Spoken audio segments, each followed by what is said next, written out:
أنفسنا ومن سيئات أعمالنا من يهده الله فلا مضل له ومن يضلل فلا هادي له أشهد أن لا إله إلا الله وحده لا شريك له وأشهد أن محمدا عبده ورسوله لا نبي بعده اللهم صل وسلم على نبينا محمد وعلى آله وأصحابه ومن تبعهم بإحسان إلى يوم الدين.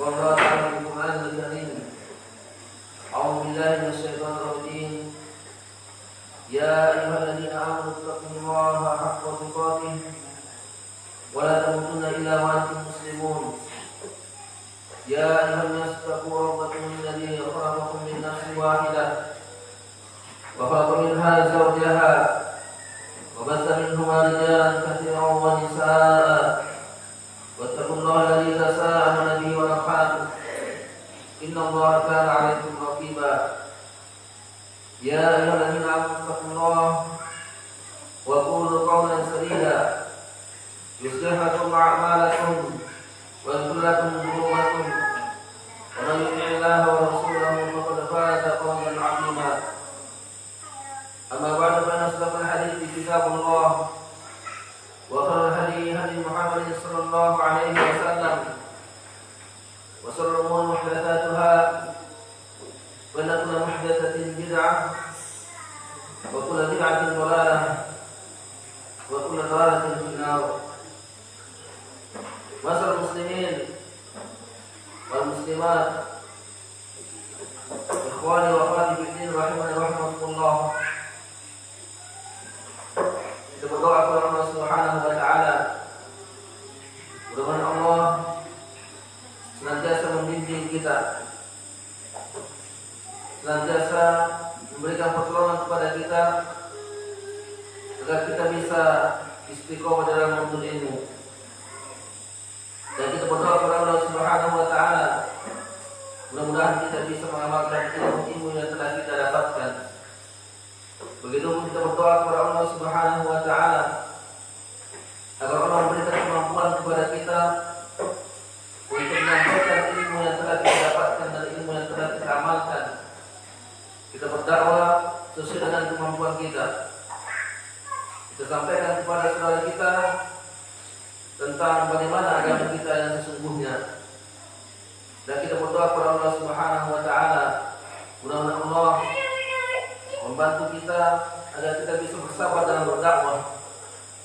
Karena dalam dakwah pastinya ada rintangan, ada tantangan yang harus kita dapati dan harus kita hadapi. Oleh karena itu butuh kita bersabar di atas rintangan dan tantangan tersebut. Masyarakat muslimin wal muslimat rahimani wa rahimakumullah. Di malam hari ini insyaallah saya akan sampaikan sesuatu hal yang penting, yaitu tentang riba.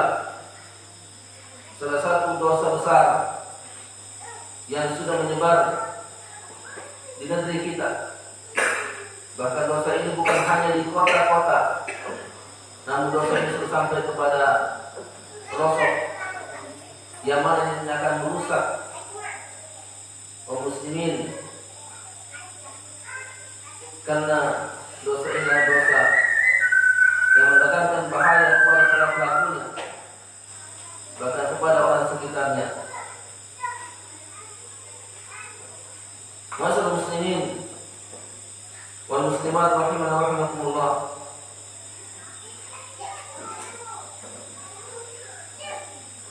Kita mulai daripada makna ataupun ta'rif atau definisi daripada riba.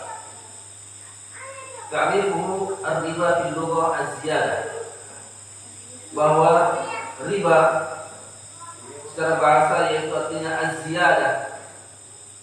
Ziyadah itu yaitu tambahan. Wa syar'an ziyadatu ala badalain mutajanisain min bayan muqabilah ziyadah riba. Secara syar'i adalah bertambahnya salah satu barang yang ditukar, sesuatu yang ditukar yang sejenis, kemudian penukaran tersebut tidak terbilang di dalam syariat atau tidak ada imbalan yang pasti daripada pertukaran tersebut. Walaupun riba dibahas definisinya dalam kalangan ulama, dan ini salah satu definisi daripada riba. Kemudian apa hukum daripada riba? Maka riba semua ulama sepakat bahwasanya hukumnya adalah haram. Dia merupakan dosa besar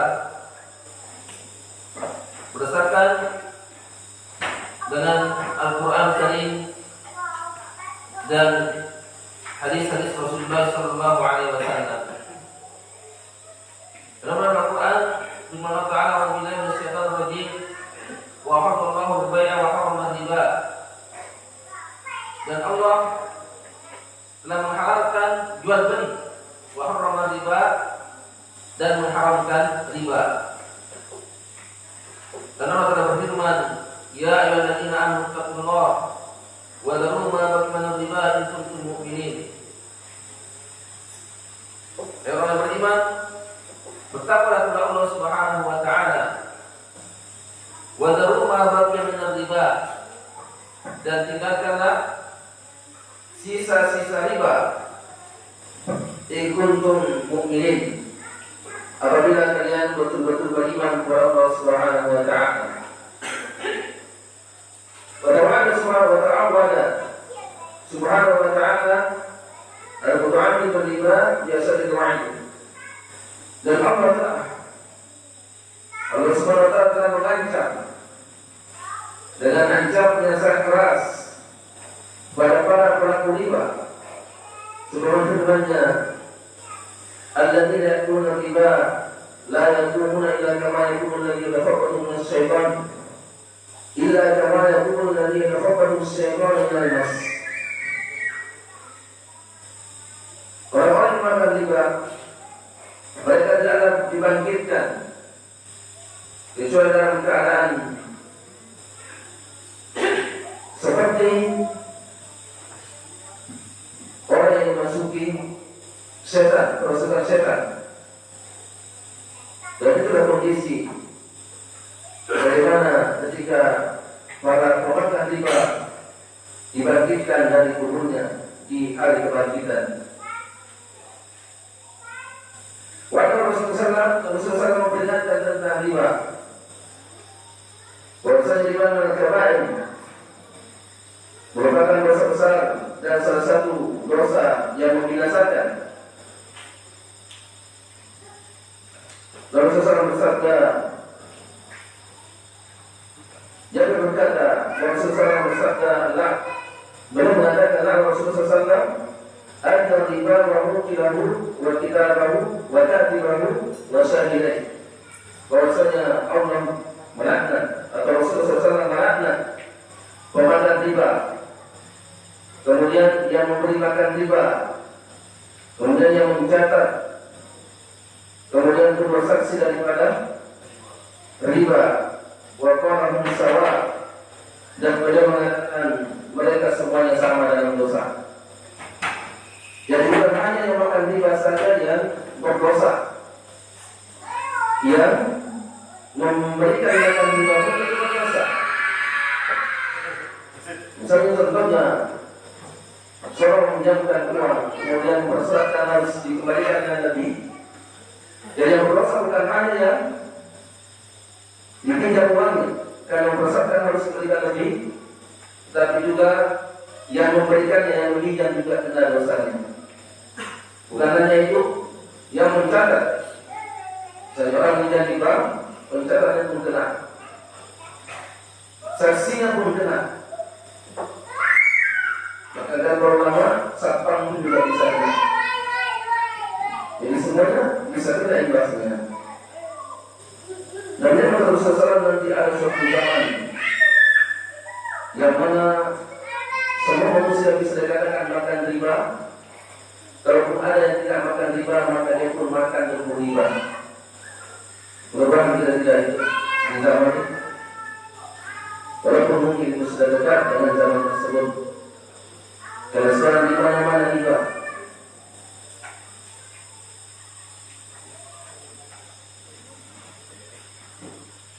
Adapun hikmah yang akan riba, karena riba tersebut akan membuat seseorang pemakan riba itu semakin cinta dengan harta dan bersemangat mengumpulkan harta dengan cara yang tidak sesuai dengan syariat.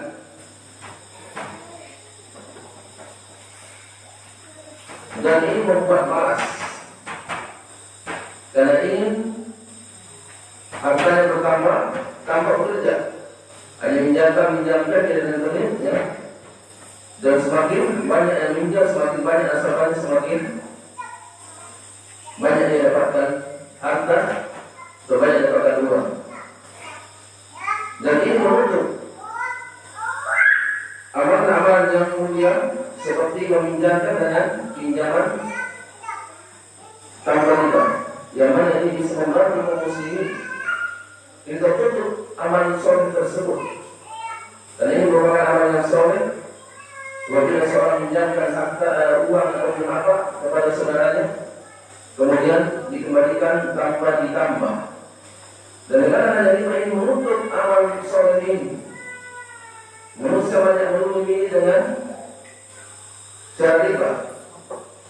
Karena secara sekilas memang riba itu menguntungkan dua belah pihak secara sekilas. Tapi kalau kita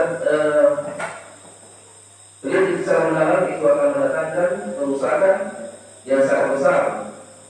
Kerusakan kepada yang meminjamkan dan yang meminjam, bahkan bisa merusak umat, bisa merusak kaum muslimin. Wahai muslimin rahimakumullah,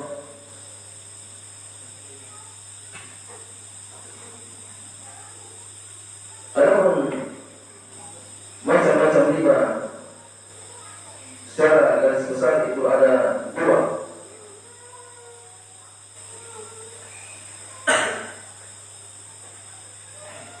Yang pertama, riba al-fadl. Waziyada fi ahli baladain ar-rubawiyin al-mutakhir jinsan, yaitu bertambahnya pertukaran barang yang satu jenis. Misalnya yastariya syakhsun min akhar alfu sa' min al-khamri dari nominatain sa' min al-khamri.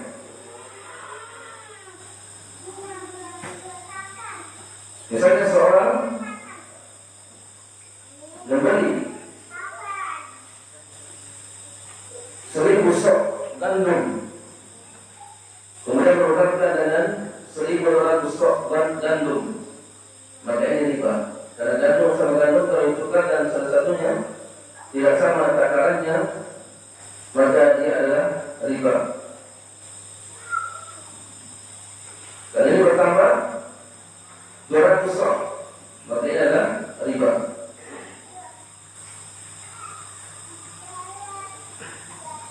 Kalau syariat al-Islamiyah wal fadl fi sittati asya', saya akan mengharamkan riba fadl ini dalam 6 hal.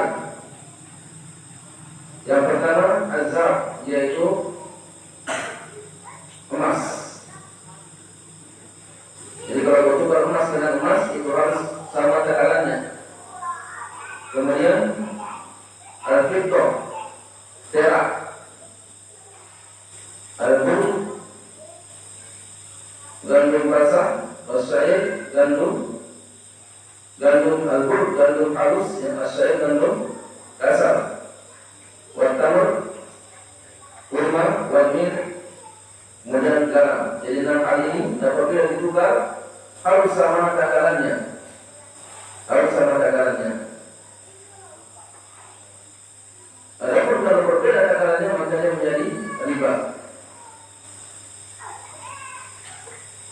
Namun oleh pendapat ini saja ataukah termasuk yang lainnya? Sebagian orang mengatakan termasuk bahan lain yang serupa dengan ini. Misalnya yang bisa ditimbang, emas, tembaga, besi, ya, mereka termasuk riba kalau ditukar tidak sesuai dengan timbangannya. Namun bagaimana kalau bahasanya untuk besi, kemudian apa namanya, yang semisalnya itu tidak termasuk, karena emas dan perak ini menjadi sebagai alat tukar, bisa dijadikan sebagai berapa, emas dan perak itu sampai sekarang selalu menjadi apa namanya, alat tukar. Bahkan emas itu atau dinar itu tidak berubah-ubah ininya, kualitasnya itu selalu stabil.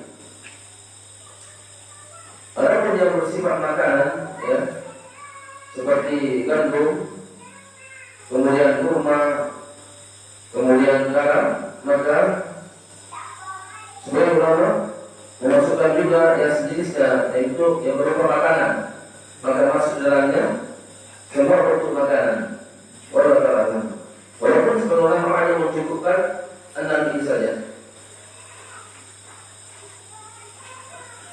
Kemudian ada riba an-nasiyah.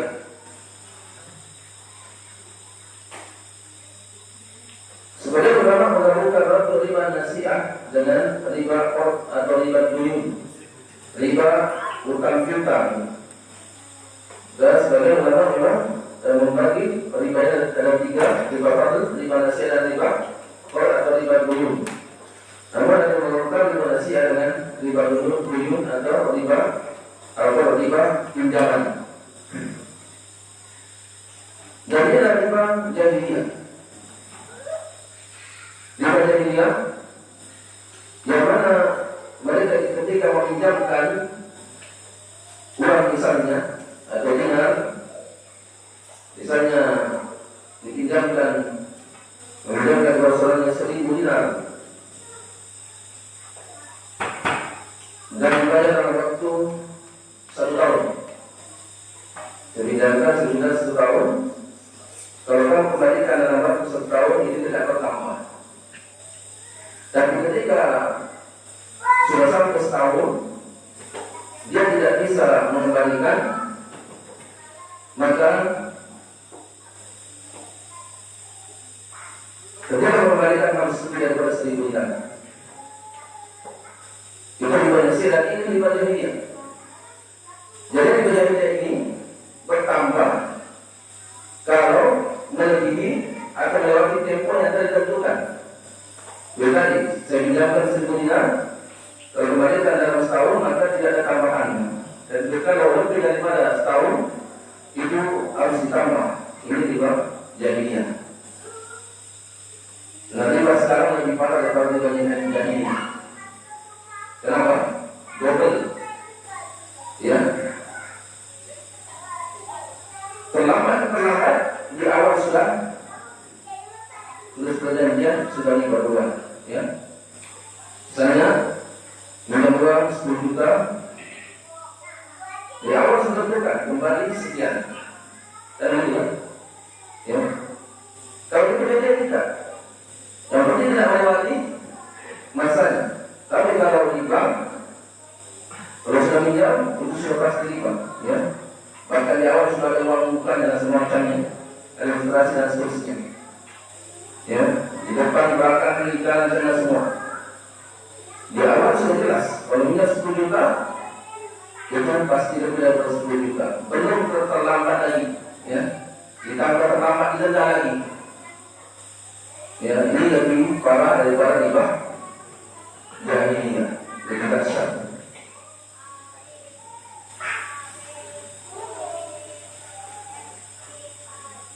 Jadi itu riba nasiyah. Kemudian ini juga saya sampaikan tentang bahaya riba.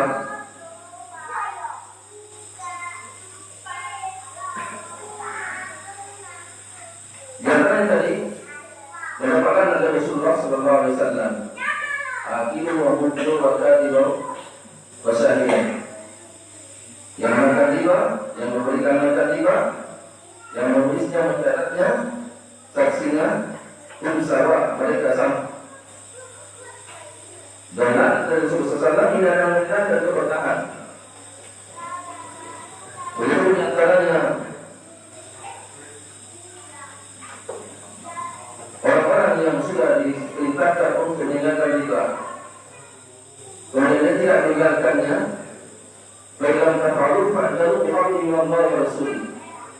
Kalau kalian tidak meninggalkan sisa-sisa riba, tidak meninggalkan riba, fa'adalu bi'amri Allah wa Rasulih, maka ya itulah Allah akan memarahi dan Rasulnya pun akan memarahi. Kalau Allah memarahi kita, siapa yang akan memberikan pertolongan kepada kita? Jadi berlaku riba itu sama dengan menantang Allah SWT dan Rasulnya, menantang Allah dan Rasulnya. Dan ini diantara bahaya riba. Kemudian Allah akan mengaturkan riba, yang Allah riba wajib sadaqat. Allah akan membinasakan riba wajib sadaqat, dan Allah akan menyuburkan sedekah. Dan kunci kekayaan seorang muslim itu adalah sedekah. Adapun orang-orang kafir, yaitu dengan riba, menabung dan seterusnya, itu kunci bagi mereka yang tidak ada keberkahan di dalamnya. Adapun orang Islam, kunci adalah memperbanyak sedekah. Karena Allah berjanji, "Yurdu bis-sadaqat." Allah akan menyuburkan sedekah, memperbanyak sedekah, dan Allah akan menghancurkan riba dengan penghancuran yang hakiki ataupun secara maknawi. Bagaimana Allah menghancurkan hasil daripada riba? Banyak cara Allah Subhanahu wa Ta'ala. Di antaranya cara yang hakiki, yaitu betul-betul orang itu dibuat bangkrut. Baik itu dengan cara dia sakit, ya, sakit parah sampai operasi misalnya, menghabiskan uang yang banyak sehingga dia bangkrut, atau keluarganya yang sakit, ataupun yang lain. Dan menunjukkan banyak memang Allah berikan juga penghancuran secara hakiki, betul-betul orang itu bangkrut karena dia senantiasa melakukan transaksi riba. Ada orang penghancuran secara maknawi, seperti Allah menghancurkan keberkahan hartanya, tidak ada keberkahan dalam hartanya, tidak ada keberkahan dalam keluarganya, dan yang lainnya. Dia banyak hartanya, dia mungkin miliaran hartanya, miliaran misalnya, ya, tetapi dia tidak menikmati kekayaan tersebut. Banyak cara Allah untuk mengisah, bisa dengan membuat dirinya pelit. Ya, dia banyak harta, banyak uangnya di bank, memiliki tabungan dan seterusnya, tapi dia tidak menikmati karena dia pelit. Ya, karena dia pelit. Bukan hanya pelit pada orang lain, juga pelit pada dirinya sendiri. Dia akan siksa dia dengan rasa pelit tersebut. Karena memang ada orang yang tingkat pelitnya itu tingkat tinggi. Ya, gimana orang pelit tingkat tinggi? Bukan hanya pelit sama orang lain, tapi pelit bersama dirinya sendiri. Ini pelit tingkat tinggi. Ya, contohnya ya, sebagaimana mungkin sudah pernah saya sampaikan tentang orang-orang bakhil. Kalau memang ada kitabnya Al-Fuqara, kumpulan orang-orang bakhil, kumpulan orang-orang pelit. Dikisahkan ada orang kaya harta, bertanya dengan orang yang pas-pasan hidupnya, sederhana hidupnya. Yang mana orang kaya ini jarang makan enak, karena pelit sama ini, ya. Banyak makan disimpan saja, disimpan ya. Tidak ada kenikmatannya. Orang yang sederhana ini sering makan enak, jadi mati hidupnya, ya. Tapi orang kaya ini walaupun banyak harta dan banyak uangnya, tapi dia tidak pernah makan enak karena pelit sama dirinya sendiri. Suatu hari, orang yang sederhana ini buat makanan enak, ya. Kemudian diundang tetangganya yang kaya raya tadi. Dia makan sepuasnya karena tidak pernah makan enak. Orang pun kaya, ya. Makan sepuasnya, kekenyangan sampai terlupa, ya. Saking kenyangnya, tak pernah makan enak, ya. Nyangka nangis. Dia tanya sama tetangganya, kenapa nangis? sayang keluar lagi gitu. Sambil beriknya sayang keluar lagi gitu. Bisa saja Allah siksa orang-orang yang kaya raya menetapkan kaya dengan riba dengan cara Allah buat dia beli bayinya sendiri. Ketika dia meninggal dia tidak menikmati harta tersebut. Mungkin ahli warisnya atau orang lain yang menikmatinya, bukan dirinya. Ini di antara orang riba.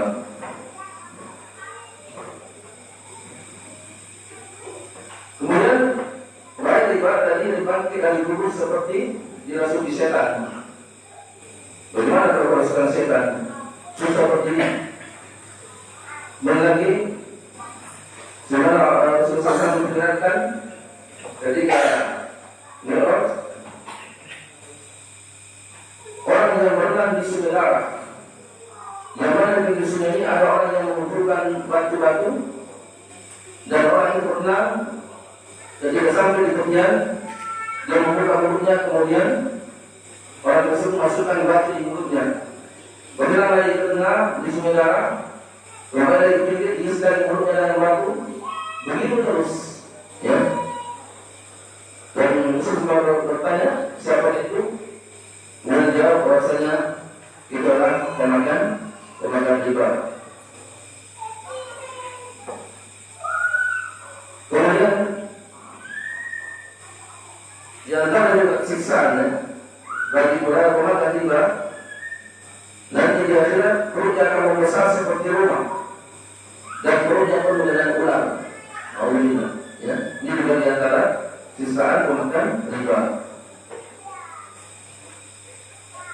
Kemudian orang-orang yang sudah disampaikan kepadanya tentang riba, meninggalkan riba, masih juga melakukannya, maka Allah mengancamnya dengan neraka.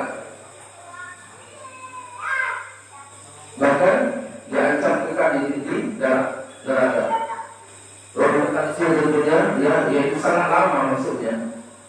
Walaupun kalau dia masih memiliki tauhid, ya, dia berdoa Allah Subhanahu wa taala, nanti akan diangkat, tapi itu sangat lama. Kemudian juga di antara bahaya riba, sebagaimana Rasulullah SAW, "Idza ra'a riba wa zina fi qaryatin faqad ahallu li anfusihim 'adzaballah."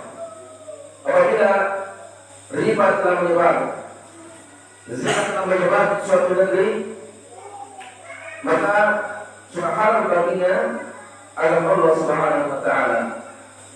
Maka wajar kalau negeri kita banyak bencana, baik itu bencana, ya, longsor, banjir, gempa, atau bahkan termasuk penyakit, ya, bisa jadi salah satu sebabnya karena dosa riba. Kemudian juga infak atau sedekah yang dikeluarkan dari riba, hasil riba itu tidak diterima Allah Subhanahu wa taala. Karena Allah, "Inna Allaha thayyibun la yaqbalu illa thayyiban." Allah itu Maha baik dan tidak menerima kecuali hanya yang baik saja, ya. Dan hasil riba itu bukanlah kebaikan. Kemudian juga dosa riba itu bisa atau menyebabkan sulitnya terkabul doa, ya.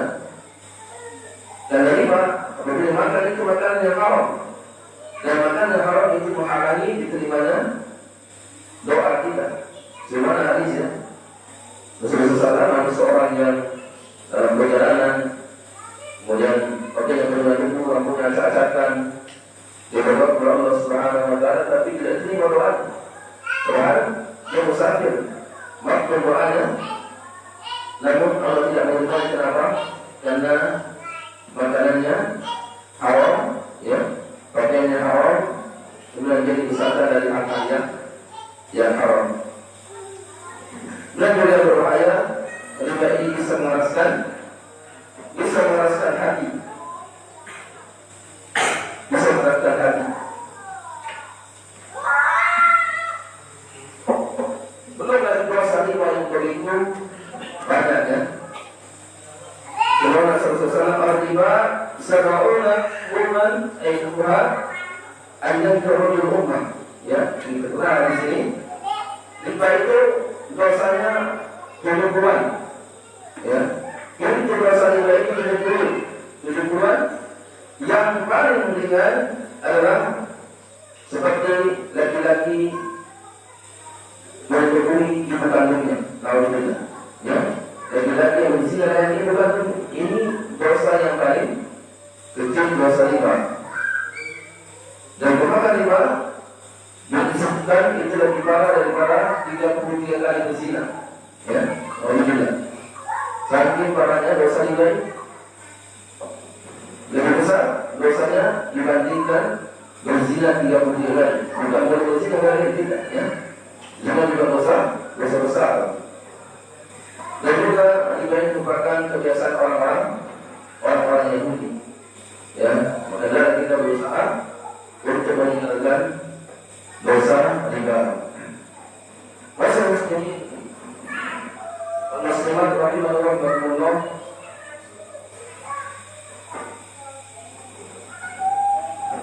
Kemudian sedang saya sampaikan, ya, apa contoh-contoh mungkin, ya, riba yang sudah berjalan sehari-hari di masyarakat kita. Di antaranya pegadaian ini. Misalnya kalau menggadaikan sesuatu, ketika ingin menembus, ya, misalnya dia menggadaikan motor atau mungkin menggadaikan STNK motor, kemudian dipinjamkan uang 5 juta, kita ingin menembus, ya, itu biasanya lebih dari 5 juta. Ini juga termasuk dalam riba. Kemudian kredit, ya, kredit KPR rumah, kredit motor, mobil, ya, ini semuanya riba. Kredit itu asalnya boleh, ya, boleh asalkan tidak ada unsur riba di dalamnya. Kalau kredit motor, mobil, rumah, ya, itu diperbolehkan.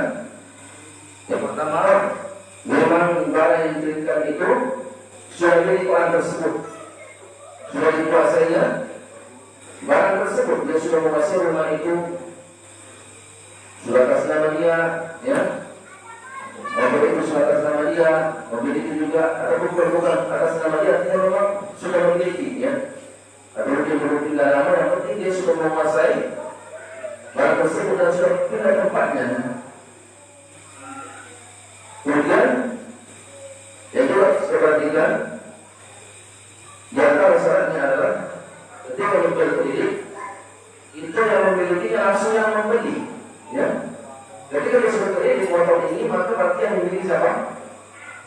Yang membeli, tidak boleh disita, ya. Kalau masih yang memiliki yang menjual, itu tidak sah kredit. Dan yang terjadi seperti kalian, ya, membeli kata panggilan, ya, seolah barang itu masih kita pinjam, ya, sehingga bisa disita, bisa ini dan seterusnya. Maka ini tidak sah untuk dikreditkan. Ada yang mengatakan untuk kredit motor, mobil, ya, rumah, yang penting tidak terlambat, ya, karena katanya atau mengimbannya hanya tidak terlambat, ya. Nah, ini pemahaman yang salah dan keliru. Jadi saya pernah dengar ada yang berfatwa di Bali, ya, kalau kita dulu kita masih baru-baru nanti mungkin tidak apa-apa katanya, yang penting tidak terlambat, ya. Padahal kalau kita teliti, walaupun tidak terlambat itu tetap riba. Karena perbuatan, ya, yang ada itu sisinya apa? Segitiga, ya. Kemudian pembiayaan, ya, masa depan atau pembiayaan lainnya. Kemudian siapa? Pembeli. Ada tiga segitiga. Misalnya si A membeli motor, kemana dia pergi? Kemana bisa ya? Kerja membeli motor. Misalnya ada motor ini di negara itu harganya 10 juta cash, misalnya, ya. Kalau cash 10 juta, kalau kredit berapa? 16 juta. Nanti si ada tadi beredar, ya. Dia selalu setuju dalam metode itu. Nanti kalian menghubungi siapa? Bank atau pihak pembiayaan. Nanti pembiayaan bank ini beri kepada siapa? Ngasih motor kalian 10 juta secara cash, kalian beli cash, ya. Dia beli cash. Dan seperti ini. Nanti yang membeli dia nyicil ke siapa? Kalau sudah beli itu bayar kemana? Bayar kemana dia? Pembiayaan atau pembiayaan? Pembiayaan bisa jadi ke bank, bisa jadi ke pembiayaan lainnya. Bukan kan? Jangan kan? Ya. Leasing, bukan leasing kan? Ya. Nah, jadi di sini ada dua kemungkinan, ya. Dan ujungnya nanti terima semua, ya. Ada dua kemungkinan dan ujungnya terjadi semuanya adalah riba. Kemungkinan yang pertama, dia pembiayaan ini meminjamkan uang kepada siapa? Pembeli, dia bayar 10 juta, ya. Dia bayarkan, bayarkan si pembeli ini ke dia 10 juta. Dia kembalikan 15 juta ke bank, otomatis riba. Jelas kan? Ya. Kemungkinan pertama, bank atau pembiayaan itu dia beli cash ke dealer, ya. Dealer dibeli cash, itu artinya dia meminjamkan uang kepada pembeli, ya. Sekarang dia bayarkan dulu. Kan dia bayarkan dulu, dia bayarkan dulu. Ini masih sedikit. Nanti dia cicil menjadi 15 juta, ya. Berdampak 5 juta. Kemungkinan kedua, pembiayaan ini atau bank ini menjual barang yang belum dimiliki. Kalau sedikit barang masih di daerah kan, ya. Makanya bank yang memang sudah mau berusaha untuk sakit, dia beli barang itu bawa ke bank, taruh di situ. Yang motornya ini apa namanya mobil sejak dijual gitu kan. Dan kalau tidak jadi itu tidak boleh memaksa. Kalau tidak membeli tidak jadi tidak memaksa. Tetapi ini sudah dibeli betul-betul barang itu sudah di bank, sudah milik bank, ya. Tapi yang terjadi masih barangnya di situ, ya, dan belum berpindah tempat. Kemudian langsung semuanya dibawa oleh siapa? Pembeli kan. Maka dan yang lain juga terlibat pembiayaan yang harus berbeda. Jadi telah membuat apa namanya? Ya, menjual yang belum dia miliki, belum dia kuasai barang tersebut. Sebenarnya orang mengatakan maksud ini sama saja dia menukar rupiah dengan rupiah. Jadi ini di masa di berapa tadi? Ya, 5 tadi. Yang punya tempat kemudian dia tukar 10 juta menjadi berapa? 15 juta dan ujungnya juga riba. Ya. Saya coba menunjukkan bahwasanya kredit yang seperti ini itu rekayasa riba. Ya. Itu hanya rekayasa saja. Bagaimana? Ya. Kreditnya juga ujungnya adalah riba. Jadi benar kita berhati-hati dari pemerintahan yang semacam ini. Kita berusaha tidak punya kendaraan, ya, rumah sesuai dengan kemampuan kita. Baik kita menabung, ya, sampai cukup, ya. Ada mungkin, ya, dengan cara lain membeli dengan seperti yang syar'i, ya. Ada dengan cara-cara yang lainnya, tapi janganlah kita memaksakan diri dengan kredit yang semacam ini. Ini adalah riba. Dan ada juga, ini ada orang yang bertanya, ya. Makanya saya juga ada masalah ini, karena banyak ikhwan kita bercakap masalah ini, dan banyak yang terjerumus tanpa sadar ini. Dan ada yang ikhwan kita yang kena tipu. Karena sebagian orang sudah tahu bahwasanya sekarang ini banyak orang yang tidak mau kredit ke situ. Jadi seperti itu, maka dia buat cara lain. Ikhwan kita ada yang kena. Jadi sudah tanya sama ini, ada orang, ya, memberikan potong. Makanya apa ini sudah kamu miliki, sudah saya beli gas di daerah tadi, ya. Saya beli gas di daerah, ya. Dan ini sudah saya miliki. Kemudian nanti kamu beli sama saya, ya. Tapi ternyata dia bohong. Dia juga beli kredit kan? Daerah tadi juga beli kredit, ya. Dia tidak belum beli gas di situ. Kemudian yang lucu lagi, ya, ketika mengambil motor itu masih pakai data ikhwan kita yang dimasukkan kan, ya, dimasukkan ke daerah. Nah ini, dan ini adalah akal-akalan mereka. Maka kalau betul-betul yang kita tidak kenal dan kita tahu tidak ada di situ ahlinya, ya, dan harus artinya kalau ada mengaku yang beri sakit, harus tanyakan siapa ahlinya di situ. Walaupun pada sekarang yang ada, mereka orang awam banyak ikhwan kita yang sudah, ya, menipu sama-sama ikhwan. Bahkan banyak ikhwan kita yang menjual nama Ustaz kita, Ustaz Irwandi, ya. Jika ini siapa penasihat syariahnya siapa, Ustaz Irwandi berlakukan ternyata, ya. Banyak seperti itu, kita hati-hati jangan kepada orang awam, kepada ikhwan kita banyak saling menipu sekarang, ya. Karena ingin bisnis dan seterusnya.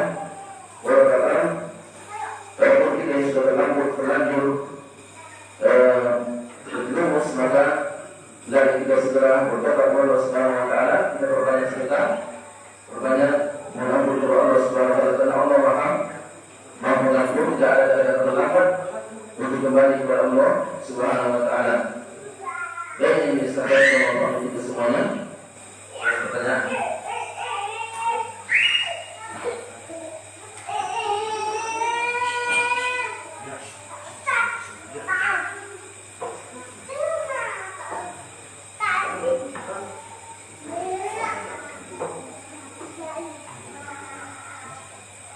Baik, apakah kita tambah termasuk itu?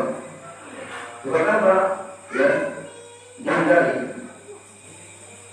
Jadi kurang dulu, apa namanya? Motor kita, ya, apa kendaraan yang kita itu mau beli motor lagi misalnya, ya kita tambah, tapi jual, kemudian beli, ya, jual kemudian beli lagi.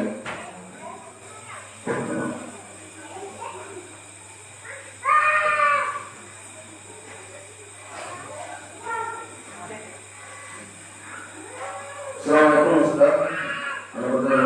Saya selalu berada di kecil-kecilan, pernah jadi reseller atau menjual gambar online. Setelah ada model baru saya beli dengan pertama pada ini. Walaupun ini termasuk dalam adat salam, jual beli salam. Kalau ada mungkin yang bahkan tidak boleh, tapi katakan kalau tidak teliti, teliti lagi. Itu boleh, ya. Boleh kita hanya memajang katalog misalnya, ya, gambar-gambar. Tetapi tidak isi daripada yang apa namanya, yang punya katalog dan seterusnya kita pasang dan boleh, ya, sebagaimana bolehnya barang dulu baru beli, ya, dan juga boleh beli baru barang, ya. Barang ini termasuk dalam apa namanya, jual beli salam, ya, jual beli salam. Bukan menjual yang bukan barang dia, ya. Ini, ya, apa namanya, menggambarkan atau menggambarkan ciri-ciri barang tersebut dan sebagainya, warnanya, maka orang itu boleh.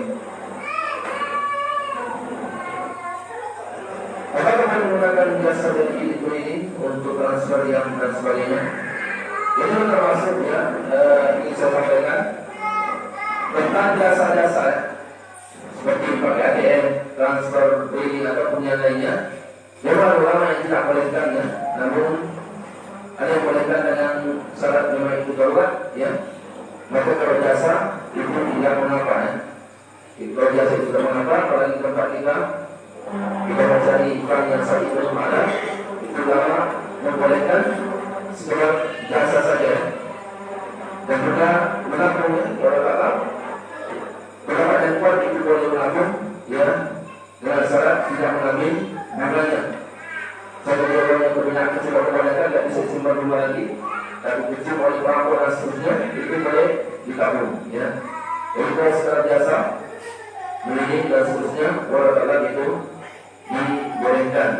Tapi kalau di situ itu ada bang syar'i, maka pakaian yang syar'i kalau tidak ada, maka ini adalah kondisi darurat Allah Taala.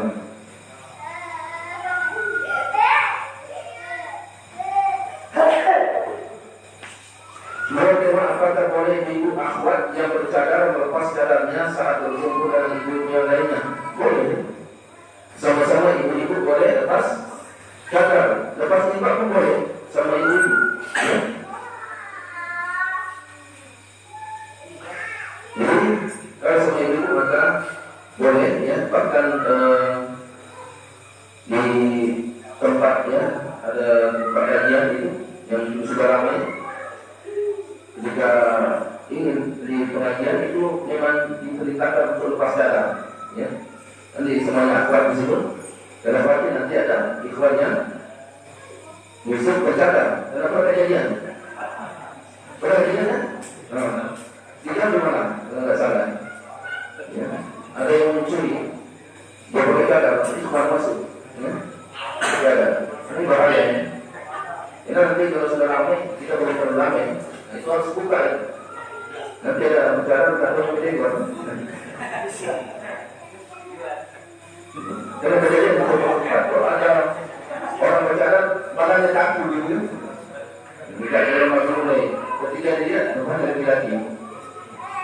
Jadi boleh bicara, buka cadar sama-sama. Ibu orang Taala misalnya. Semoga Allah senantiasa berdoa. Assalamualaikum warahmatullahi wabarakatuh.